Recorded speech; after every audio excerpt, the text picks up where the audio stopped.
Hello everyone, and a very warm welcome back to the channel. Now, picking up where I left off in the previous video, we're going to play out the last two turns of the Godsend scenario using the British under my command against the Germans, which are commanded by the Solo system. So I can see my cat has been here because my Vickers machine gun team has been reoriented. So let's just fix that. So just a quick recap of the situation. Unfortunately for me, I thought I was moving fairly fast, but the Germans moved faster, and their units have secured the all-important documents. Now, the tricky question is, can I snatch those documents off them and get them off my end of the map in the next two turns? I have a horrible feeling the answer is no. So the question then becomes, can I snatch them off the Germans or prevent them from getting them off their end of the board in order to force a tactical draw? I think from my perspective, that's much more realistic because as you'd have seen in the previous two videos on this subject, one of the problems the live player has is that the AI has a steady stream of reinforcements which will keep coming in. So it's actually no good me killing them off in large numbers, although we've been doing that moderately well, because they will just keep pouring in. Whereas if I lose a unit, I lose a unit. So it's not going to be that kind of attritional fight. And in any case, to be honest, how much is going to get done in two turns? Not a lot, I don't think. Now, just to bring you up to speed, I'm going to give you a quick flyby of the dashboard because space limitations prevented me from hovering over this too much yesterday. So just so you can see what the dashboard shows at the moment. The AI has these three action cards in reserve, and as per the Solo rules, it will play them as soon as it has the opportunity to. Their danger level has gone up by 1 because I previously eliminated a fire team. And because the AI is on medium difficulty, they will begin gaining extra bonuses as soon as I knock out another unit. So, see, in that sense, there's not much incentive for me to kill them off because it'll just make my life even harder. And of course, they have their order tokens ready for deployment just in case. So, without further ado, let's trot off for the beginning of turn 5. So we'd finished the orders phase.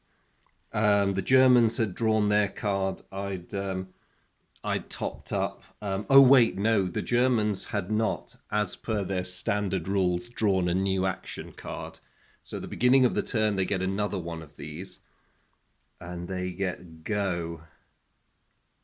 Oh, okay. That just gives them a bit of a hefty movement bonus.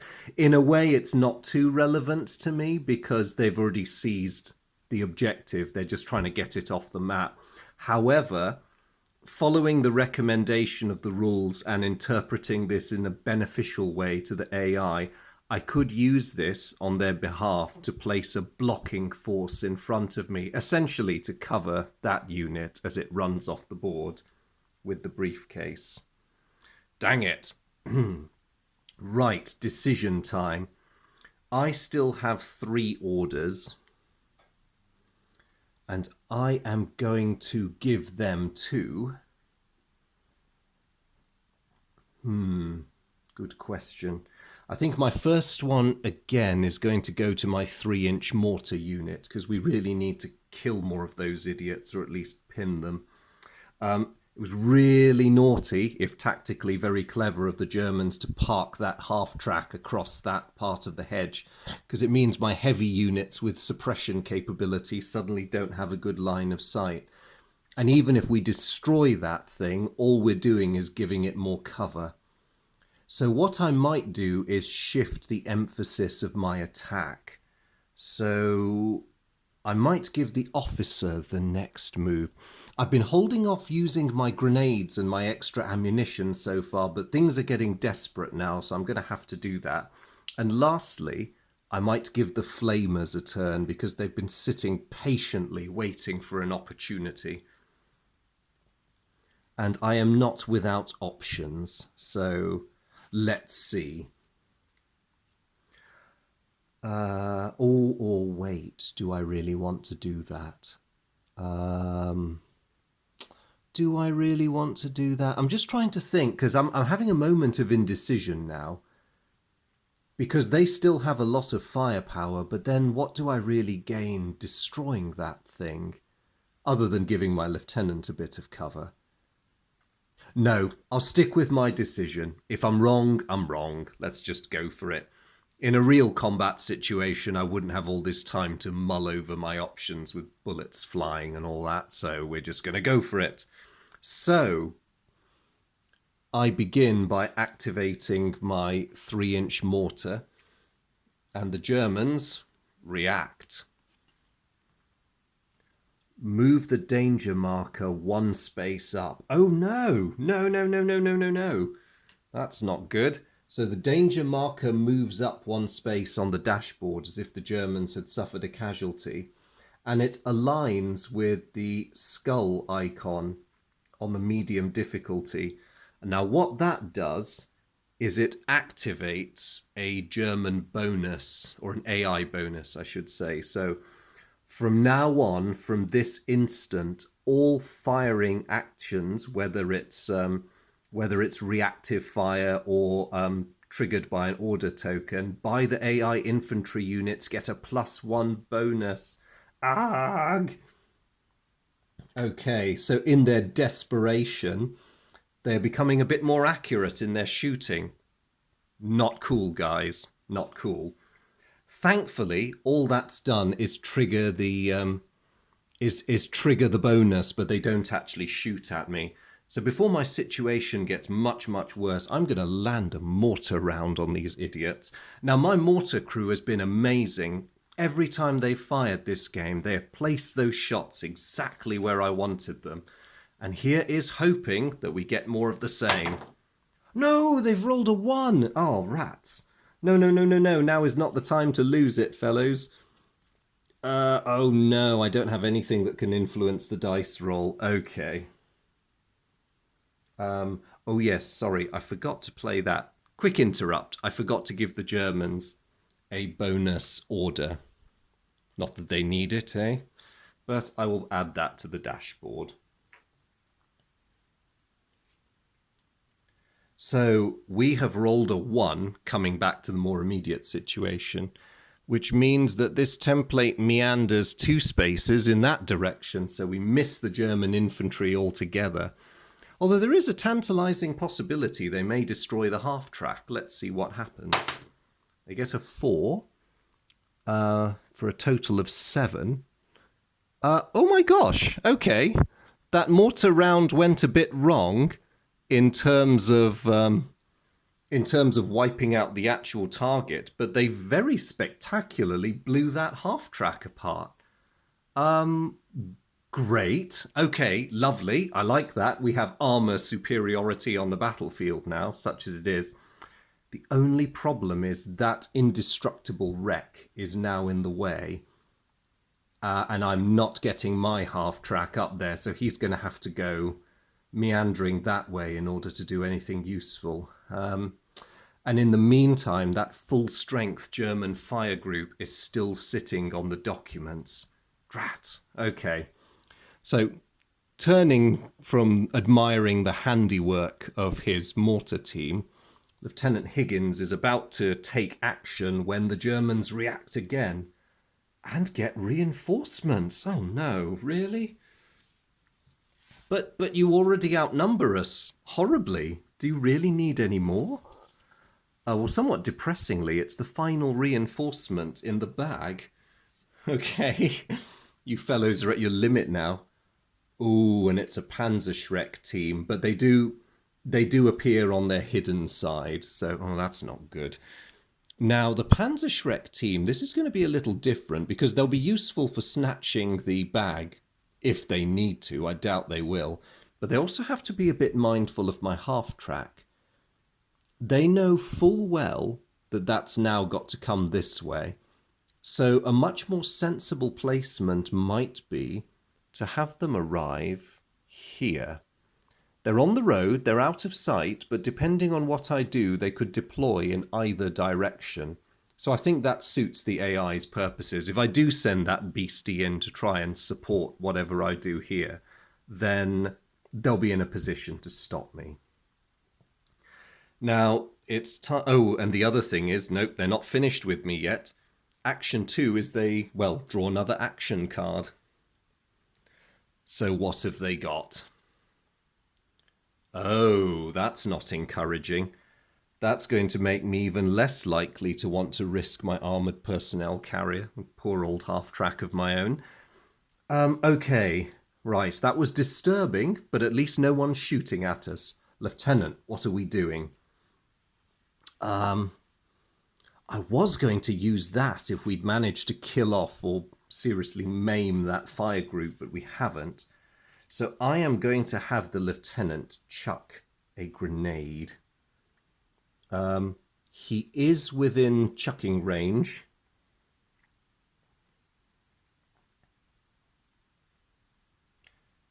It's going to be risky because it involves the use of a template.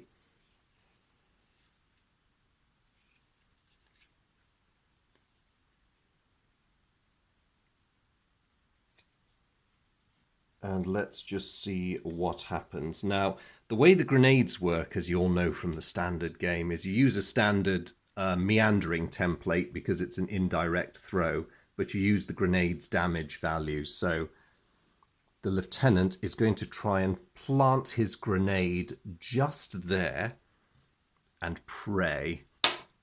And he rolls a 5, exactly where I wanted it.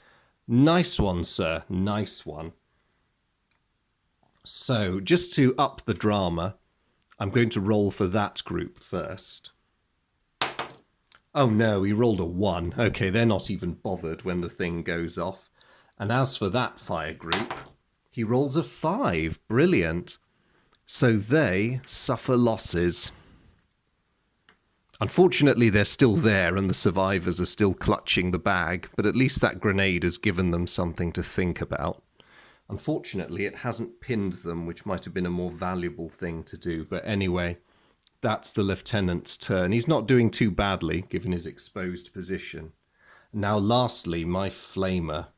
If the Germans permit me, I want to do some hedge clearing. Their reaction is... Ooh, okay. A command reaction. Okay. So the Germans draw an action card. 2 action cards, in fact. And the first one... Oh. Okay. Now, one thing, the Germans have 4 action cards in their slot on the dashboard, so they're now full. What happens in this situation is that you examine the card. If it is of benefit to them, then you can discard one of the existing cards if you feel it will help them and replace it with the new card you've drawn, or you can simply discard the new card. Now, the German infantry and the German forces in this game have not brought any grenades with them, so that card is actually no good. So I'm going to discard it and they can keep the awesome cards they already have. Booby-trapped. Now that ends up, this is a rather wordy one, but essentially it's a bonus that allows them to booby-trap a building. There's no buildings in this scenario, and it does say if there's no building, it counts as a +1 to their dice roll. What I'm going to do is keep that card.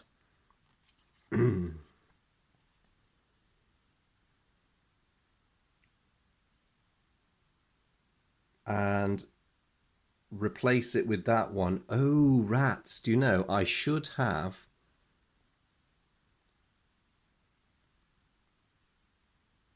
Now, that's an interesting question. A mortar round does count as a firing action.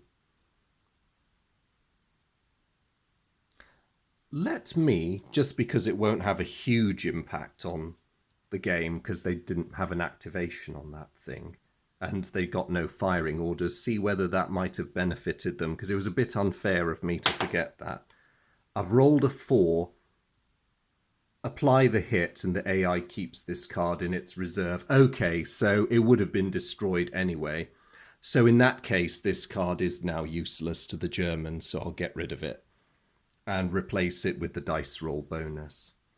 So okay, that's that. And now my flamer guys are going to attempt to cook their opposite numbers properly this time.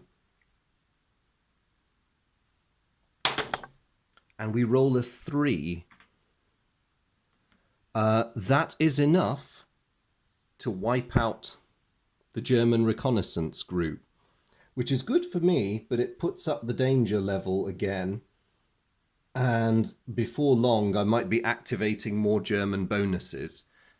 The other bit of bad news I have is that now this recon group goes into their reinforcement bag, and I will probably see them again, maybe, if card play permits more German reinforcements. So that's the end of my orders phase, and I'm afraid it's looking pretty grim, mainly because it's the end of turn 5 and the Germans are still clutching the bag. So I really don't see how I can manage this, so I am going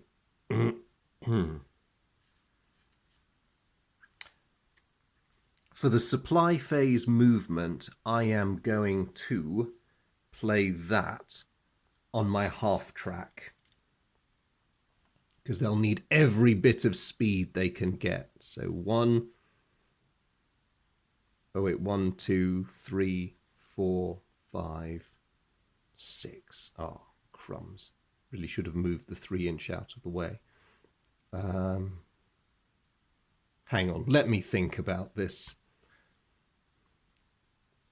Could have done 1, 2, 3, 4, 5, 6, 7, 8. There we go. That's better. That's much more sensible driving. So I've brought them up.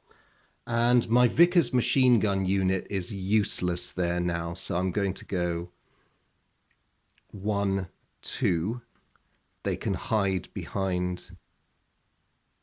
They can take cover behind the German wreck, which I think does block line of sight. Yeah, they can take cover behind the hedge and the wreck. What about the German units? Now, it makes sense, maybe, for Heller to stay there, or perhaps he should fall back. I think, given that Heller's not big on fighting armoured vehicles, I will fall him back to that hedge over there. You should really move them towards a objective, but really that is going to be pulling back as well. In fact, it will do right now. That German unit will fall back to the hedge there. That unit will remain as a blocking unit to cover them, because the objective is all about those files.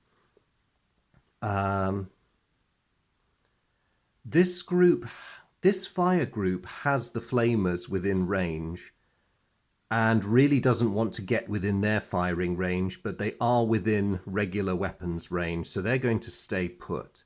The only concession they might make is to nudge themselves to a better firing position where they've got more coverage. That group will remain where it is, because we still can't see who they are, and they've been very coy about who they are.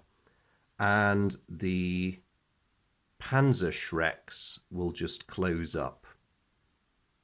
There's no point exposing themselves. They might as well stay low for now. But if I take any foolish risks with that half track, I expect I will pay for them. So that's the end of the supply phase. I'll just gather the order tokens back. And I will draw my cards.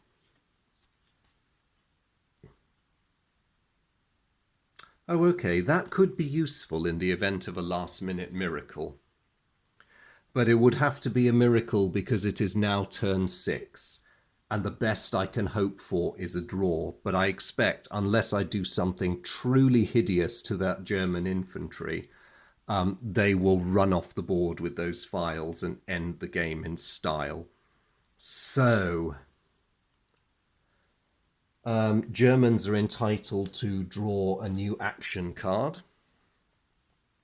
a movement bonus. Now, I think, given that there's only one concealed AI unit left, I mean, there is one that's using its concealed ability. But the trouble is, this movement should not result in the revelation of these concealed units, but they're already quite close to my unit, so most movement would reveal them. In which case, I'm going to make the judgment that this is much more valuable to the AI than this. So I'm going to chuck the Go card and replace it with movement bonus. They'll particularly want the group with the briefcase to be fleet of foot, because you never know. Right. Orders. Unsurprisingly, I am going to tell my 3-inch mortars to rain fire on those people for my first order. For my second order, I want the half-track to move up and engage in some moving fire if there's anything left of them at all. Because we are getting desperate now. I want those papers. And I'm going to have to give the final order to the lieutenant because he's the fastest soldier I have. And that all-terrain card might be just what he needs to get where he needs to go. But I mean, I think in my heart of hearts, I know this is a forlorn hope, but we're going to try it anyway. So, straight into the actions phase. I activate my 3-inch mortar. The Germans won't take that lying down. Oh no, really? Who shuffled these? More reinforcements.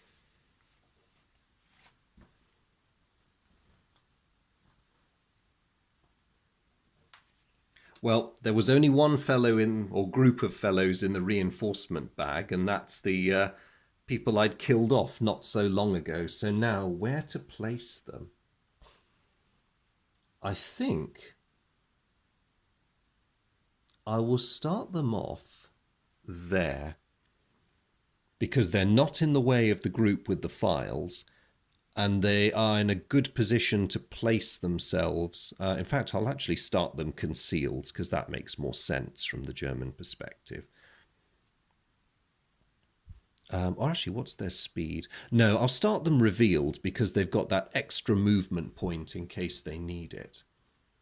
But they're still leaving the path clear. They can always conceal themselves when they enter cover. So we'll leave that as it is. So the Germans have got reinforcements. And just to make my life even worse, they place an order token. Now, I think, given their scenario objectives, it makes the greatest sense of all to place that order token on their group. And what that means is they could win the game imminently if I do not wipe out that group. This is bad. This is very, very bad. So I am going to, without wanting to put too much pressure on them, tell the mortar guys that it's up to them. I think we might as well try and kill off the adjacent unit while we're at it. Please go back to rolling 5s or 6s, fellows. So they bang away. And they get a 4. Which was not what I wanted, unfortunately. Again, I have nothing that can adjust a dice roll. So, unfortunately, they did their best, but my mortar round wanders 2 spaces in that direction, and the poor German recon group, which has only just marched back onto the battlefield after reconstituting itself, gets a face full of, for their perspective, thankfully ineffective, no, not ineffective mortar rounds. I got a 2.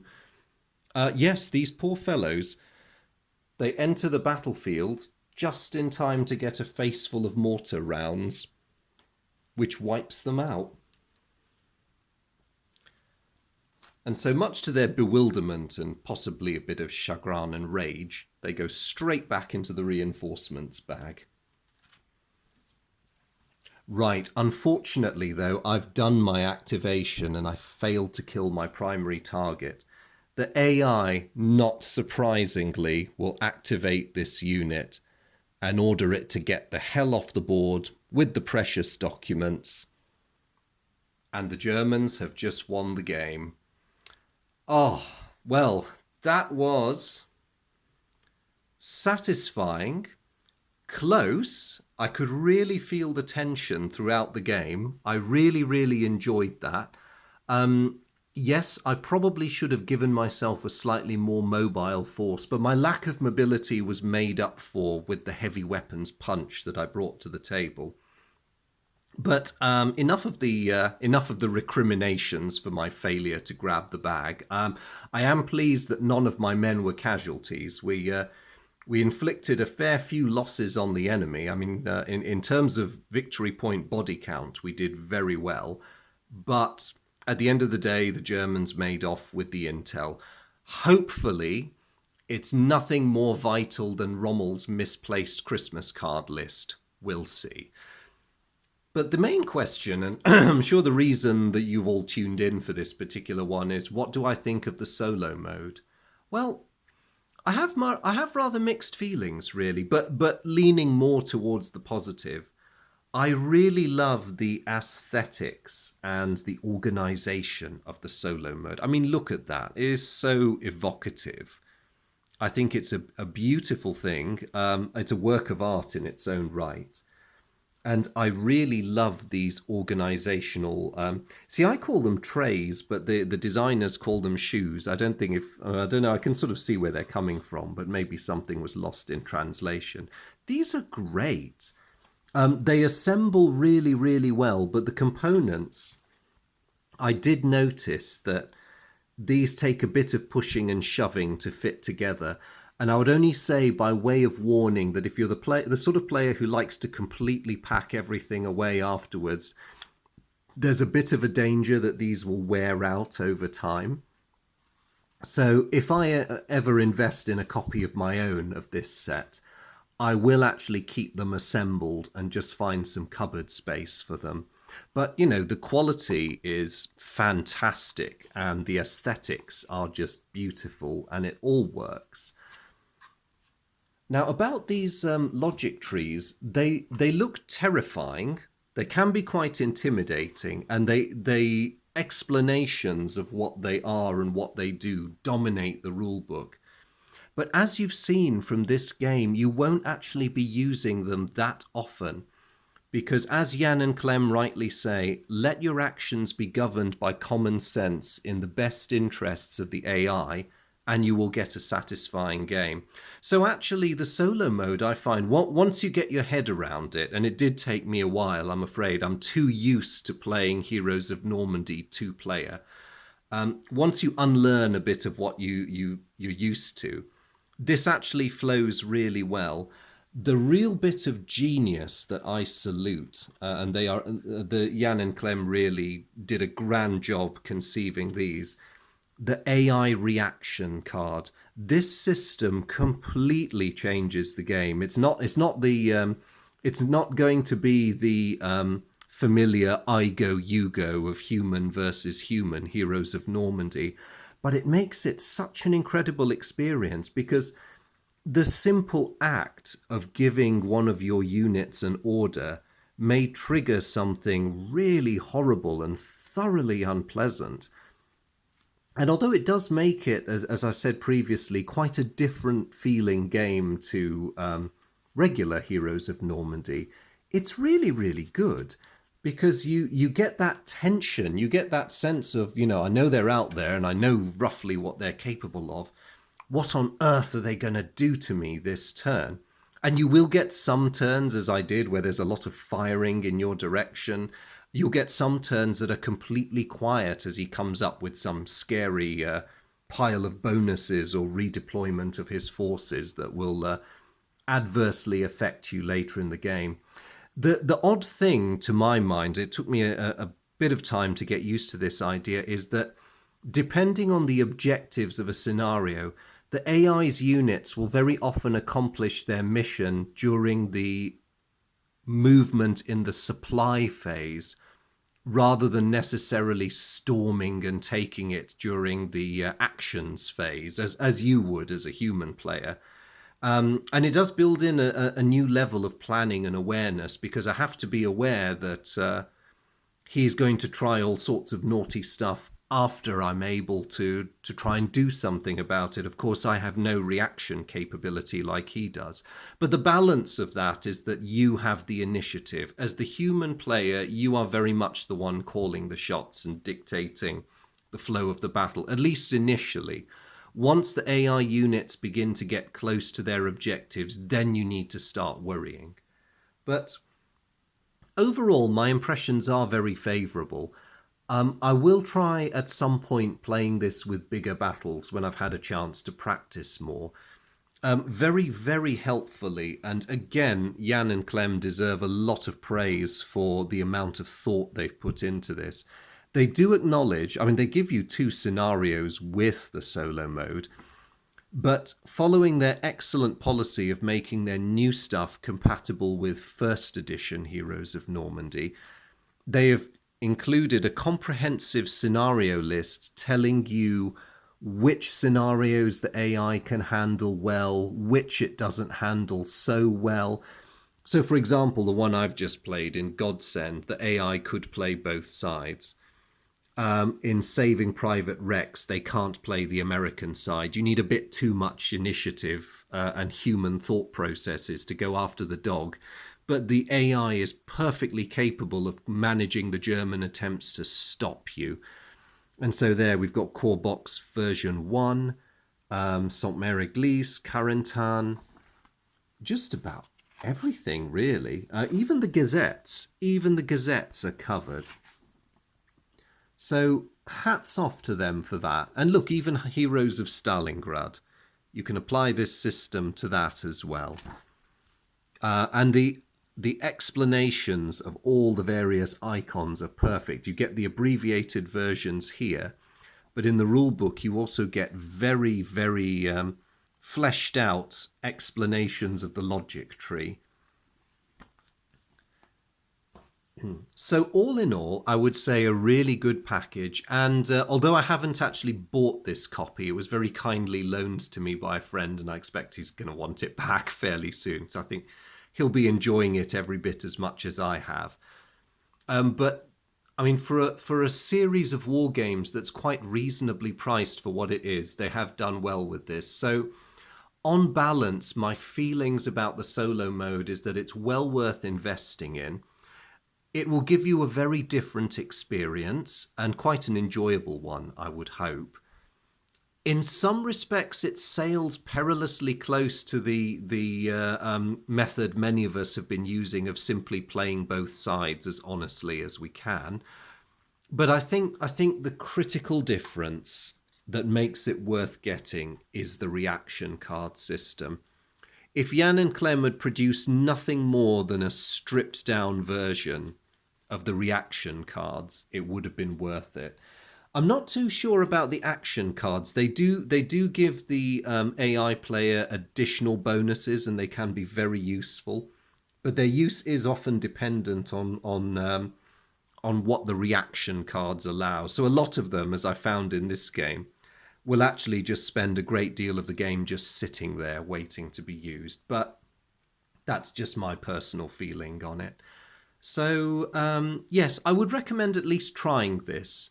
I suspect those of you who do try it will probably end up getting it. I am actually saving up for the Pacific version, because it's rumoured that when Heroes of the Pacific come out, there'll be a Pacific-themed edition of the solo rules, and they may well include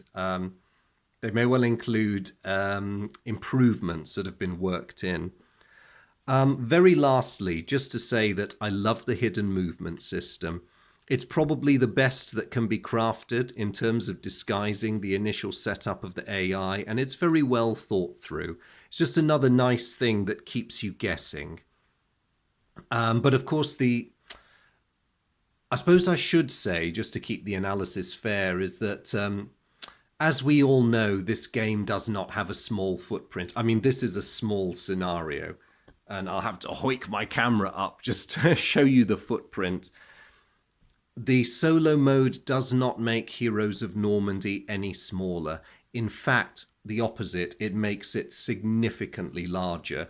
So the other practical consideration you have to make is, do I have the table space to support this system? I mean, I was slightly saddened that I don't quite have the camera that's good enough to have everything on the screen. Otherwise, I mean, we would have lost too much definition. I don't think it's that great anyway. Apologies for that. So just bear in mind the footprint. This is not a small game. As you become more adept at it, you may find that you don't actually need the shoes in close proximity. If you're happy to do that, you can just have the rulebook by your side. You can have the cards tucked in close to the board. I mean, really, you could, if you've got a very good memory, or you could just find some way of compressing the dashboard down or not using it at all, as long as you remember what is happening. You could actually just scoop all these off and just have them arranged at the board's edge. But do you know what? I do feel that the solo mode would lose something by not having all this cool stuff out. So, yeah. I think I'll draw to a close there because I've realised I'm enthusiastically rambling, as I tend to do after an enjoyable gaming experience. Yes, the AI slash Skynet gave me a thorough whipping insofar as they nicked the documents. But as always with Heroes of Normandy, we got a splendid narrative out of that, and I can grumpily resume my journey, thankfully with a ride this time, to join the Canadians we were looking for in the first place, in the comforting knowledge that we've weakened the Germans in this area anyway, and I haven't lost anybody. At the end of the day, I brought all my boys back home safely, so phew. And until next time, whoever we meet in the hedgerows of northern France, I think that will be perfectly fine for me. So I'll wrap up my thoughts there. Thank you very much for following this small mini-series where I've just done this tiny playthrough of the Heroes of Normandy solo system. Again, I hope you've enjoyed watching this as much as I've had fun playing it through and attempting to explain how the system works and the rationale behind it. I will be back on soon, possibly looking at a different game. But for now, a huge thank you to all of you. It's been great having your company as always. A big cheery wave to all my regulars and veterans. Really nice to see you guys here as always. I hope you're all keeping well. And I'll see you again next time. As ever, to anyone who's visiting my channel for the first time, a huge welcome to you. If you haven't yet seen the other videos in this series or my other Heroes of Normandy videos, please do go and have a look. You're more than welcome. And if you see anything else on my channel that tickles your fancy, wander over and have a look. And as ever, guys, please do feel free to leave messages, comments. Tell me about all my many tactical mishaps. I'm sure there are many. So any advice, queries, comments, they're always welcome. It's always great to have that interaction. But until next time that we're in touch, I wish you all a very good day. Thank you for tuning in, and bye for now.